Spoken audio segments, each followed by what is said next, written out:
त्याच्यात संघर्ष हा घरातला पण असणार, गावाकडचा संघर्ष असणार, गरिबीचा संघर्ष असणार आणि मग नंतर जाऊन शिक्षण आणि शहरात जाऊन तो संघर्ष बऱ्यापैकी असणार. याच्यात प्रत्येक चित्रपटाचा आपला एक प्रेक्षक असतो आणि तो प्रेक्षक त्यांना मला वाटतं देशाबाहेर मिळालेला आहे.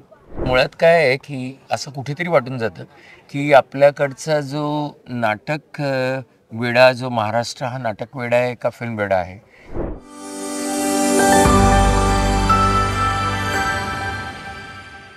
सांगाल आज पोस्टर आणि त्यामधलं मुख्य गाणं या ठिकाणी प्रदर्शित करण्यात आलेलं आहे स्क्रीनिंग. मुळात असं वाटतंय की म्हणजे गाणं तर आपण पाहिलं ते थोडं प्रेमाविषयी आहे, पण जो जे नाव आहे आणि त्यातला जो भावनांचा आक्रोश म्हणताय त्याचा अर्थ ड्रामा जास्त आहे, त्यातला संघर्ष जास्त आहे. त्यामुळे प्रेम मला जे प्रोड्युसरनी सांगितलेली गोष्ट जी आहे ती खूप इंटरेस्टिंग वाटली मला, की गावाकडचा मुलगा ज्याला IPS व्हायचं असतं आणि मग तो बनतो का आणि मग पुढे काय होतं. आय थिंक त्याच्यात संघर्ष हा घरातला पण असणार, गावाकडचा संघर्ष असणार, गरिबीचा संघर्ष असणार आणि मग नंतर जाऊन शिक्षण आणि शहरात जाऊन तो संघर्ष बऱ्यापैकी असणार याच्यात.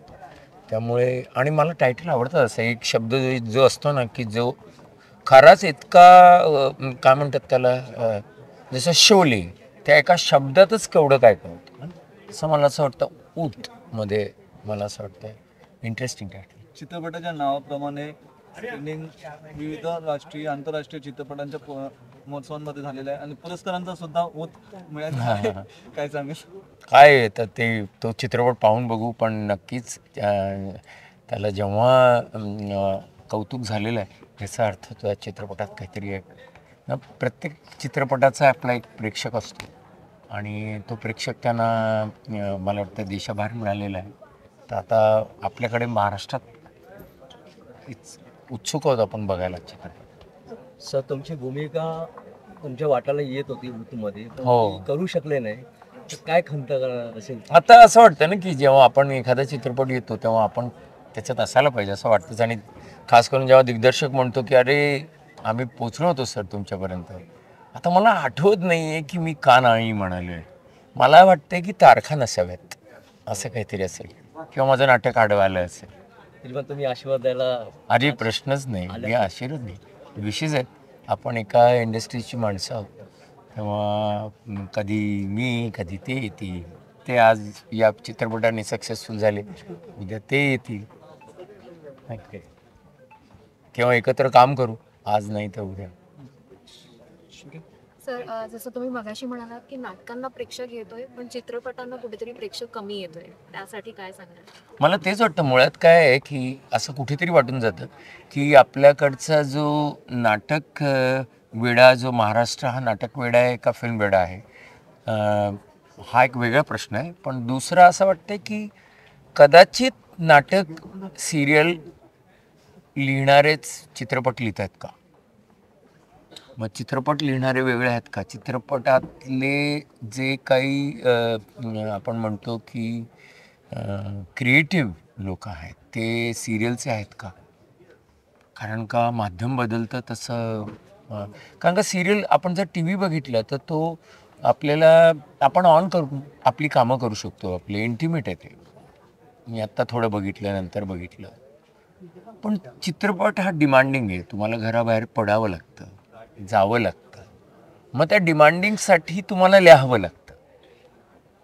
त्याच्यात तुम्हाला किती महिने चालवायचे सिरियल हा मुद्दा नाही आहे. त्यामुळे चित्रपटाचा तो सीन आहे, तो मी लिहिलेला सीन हा बोलपट आहे का चित्रपट आहे, इथपासून असे बरेच काही काही गोष्टी आहेत त्यातल्या. तुम्ही चित्रपटासारखे विचार करता का? B.R. चोपडा खूप त्यांनी फार छान सांगितलं होतं की TV माध्यम हे इंटिमेट आहे, सिनेमा हे लाईफ साईज किंवा लाईफपेक्षा मोठं, अशा गोष्टी तुम्हाला सांगता येत आहेत का आणि तेवढ्या प्रभावीपणे. तर विचार करण्यासारखी गोष्ट आहे प्रत्येकाने. चाललेले चित्रपट हे नेहमीच लक्षात घ्या, पुढे 10 अपयशी चित्रपट घेऊन येतात. कारण का चालतोय चित्रपट तेच बरोबर आहे तेही नाही आहे, पण एवढं नक्की आहे की चित्रपटाचं एक वेगळं मला वाटतंय कार्यशाळा किंवा एक थोडा विचार व्हायला पाहिजे अगदी निर्मात्यापासून सगळ्यांनी. तुम्ही सगळ्या माध्यमांमध्ये काम केलं, कुठेतरी चित्रपटाला प्रेक्षक कमी येतो तो OTT किंवा वेब सिरीज ह्या गोष्टी कॉम्पिटिशन तर आहेच ना. मला वाटतंय की तुम्हाला आज OTT खरंच असा बघतोय चित्रपट माणूस कुठेही बसलेला मधल्या वेळात तो बघतोय, त्यामुळे तो तुमच्याशी डायरेक्ट. आता तेच जर नाटकाबरोबर जर झालं तर नाटकालाही त्रास होईल. बरोबर. ते नाटकाला होत नाहीये म्हणून नाटकाला प्रेक्षक आहे आणि काही नाही. नाटक इज आणि नाटकाला राहणार एक तर खूप जुनं माध्यम आहे, ते जिवंत माध्यम आहे, त्यामुळे नाटकच का मला वाटतंय. गाणी, काही नृत्य, काही असले जे लाईव्ह शोज आहेत, परफॉर्मिंग आर्ट्स, त्याला प्रेक्षक राहणार. सोशल मीडियाच्या भाऊ गर्दीत विश्वासार्हतेने चकाकणारे नाव म्हणजे लेट्सअप मराठी. सगळ्यांना, सगळ्या नागरिकांना ती स्पीच, ती लेट्सअप वरील मुलाखती म्हणजे विचारांचा खजिना. त्यानंतरच्या निवडणुकीमध्ये मला सोडून गेले.